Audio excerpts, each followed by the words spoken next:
I usually like to start these videos with a beautiful shot that might help inspire other market gardeners to try some of our techniques. But beauty shots are in somewhat short supply as the rain just keeps on coming.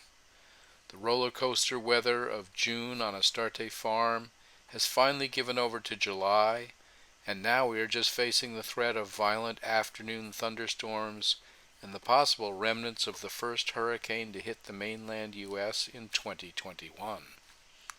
The farm road clearly shows the damage that compaction and lack of vegetation can cause to our finely textured Hadley loam, but the harvest must go on. The farm pathways, thank goodness, mulched or left in living grass, are in much better shape. In our protected high tunnels, the worst of the weather is shed into the alleyways, and so those plants are sheltered from the brunt of the storms. In High Tunnel 3, Ellen has been experimenting with letting the purslane form a quick ground cover. It is a highly nutritious weed with perky yellow flowers. Despite its high levels of omega-3 nutrients and its refreshing succulent taste, we have found few buyers for this crop, and as the eggplant began to look a little peaked, the experiment was quit. Over in High Tunnel 2, the cucumbers are starting to climb their net trellis and bear their cooling fruits. Plenty of alyssum and other pollinator attractant flowers continue to provide habitat for predator bugs as well. And in the right-hand bed, you can see an interplanting of basil and peppers to further confuse any lurking pests.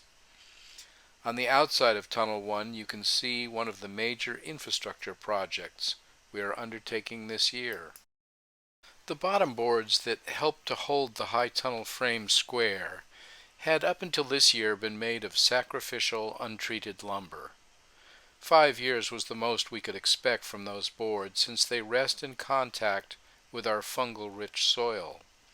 Despite its higher cost, this year we opted to use composite boards made of fly ash and recycled plastic. It is a totally inert material and impervious to bugs or fungus. With this year's spike in lumber prices, it is an affordable alternative and will last the life of the metal frame. High Tunnel 1 is a good example of the vast diversity that we try to jam into each one of these structures. Here's a really nice depiction of companion planting with the basil and the tomatoes, as well as the perennial cover crop underneath the cucumber vines. We've had a lot of success with the high tunnels this year because of our ability to control the growing conditions despite whatever Mother Nature may throw our way. The bee balm plants outside High Tunnel 1 are in full flower and attracting countless busy little pollinators to ensure that the protected plants inside the tunnel are not cut off from their essential predatory activity. In Field 1 you can see the succession planting that's been occurring where the green onions are giving way to new lettuce transplants. You can also see some of the warmer weather crops like the string beans on the left that are getting started up out there.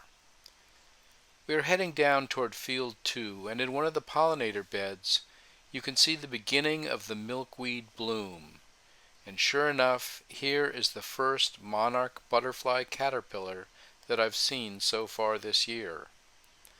I'm a little disturbed that I haven't seen more butterflies around in general, but it's tough to say whether that's a result of the extreme rains that we've been enduring, or whether this is indeed the sign of more dire shifts in our ecosystem. At the far western end of the field, the asparagus has been mulched pretty heavily with rye straw, but there is still some question about whether we will have knocked back the weeds as much as we'd hoped.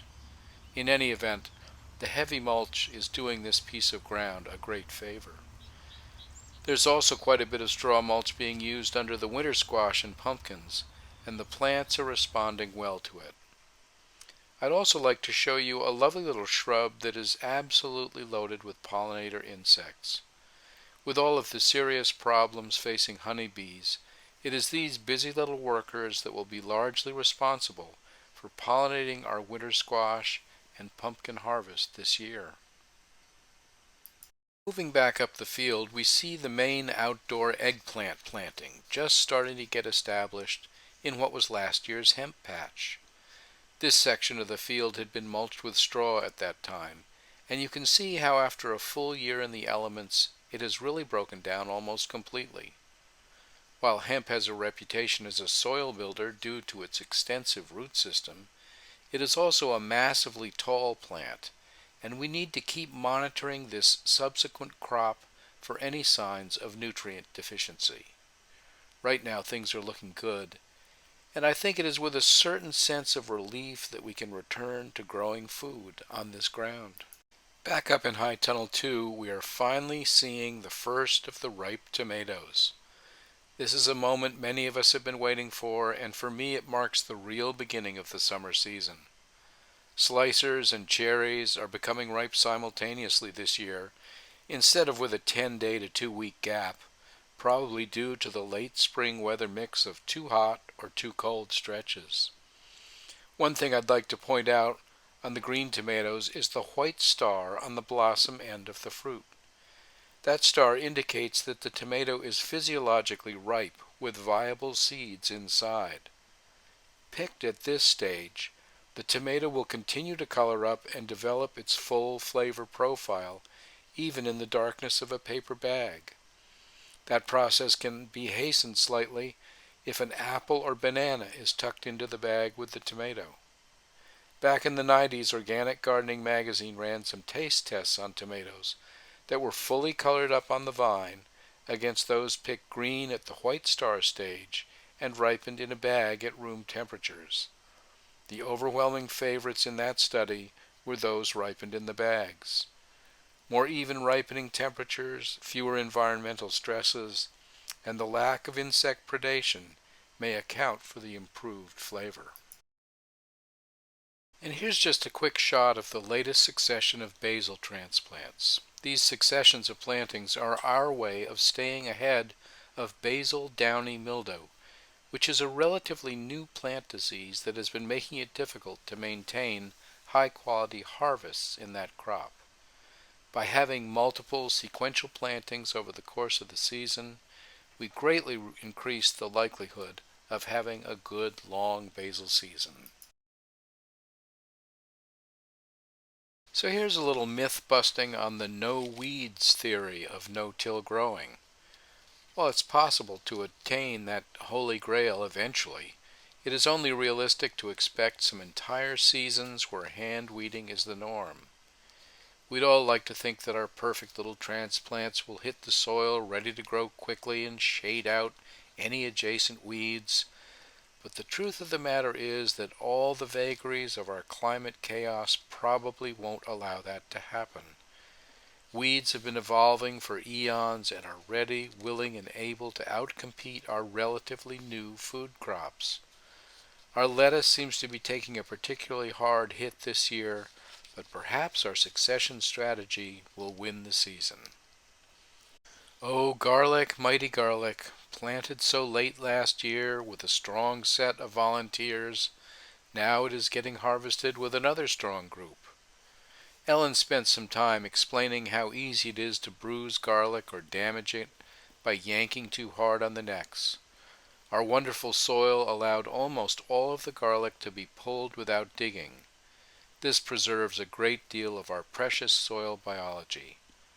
A crop like garlic has its roots in the ground for 10 months or longer and has the ability to set up a localized soil economy, allowing microbiologic exchanges of sugars and proteins and depositing unused carbon in our soil.